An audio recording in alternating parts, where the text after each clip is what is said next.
আপনি জানেন কি, রাত 11টার পরে খাবার খেলে আমাদের শরীরে এমন 4 ধরনের পরিবর্তন শুরু হয় যেগুলো ধীরে ধীরে নিয়ে আসে ডায়াবেটিস, হার্ট অ্যাটাক, এমনকি স্ট্রোকের মতো জটিল রোগ। রাতের 11টার পরে খাবার খেলে আমাদের দেহে ইনসুলিন সেন্সিটিভিটি কমে যায়। এর ফলে আমরা যে খাবারগুলো খাই সেগুলো ঠিকভাবে শক্তিতে রূপান্তরিত হতে না পেরে চর্বি ও ফ্যাট হিসেবে দেহে জমতে থাকে।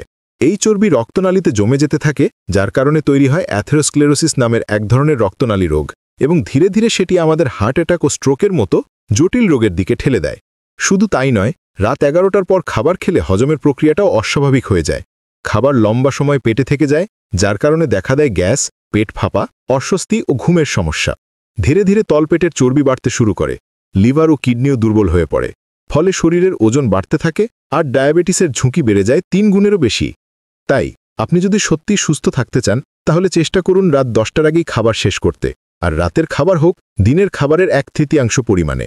এইটুকু অভ্যাসই আপনাকে দিতে পারে ভালো ঘুম, সুস্থ হজম আর একটি শক্তিশালী শরীর।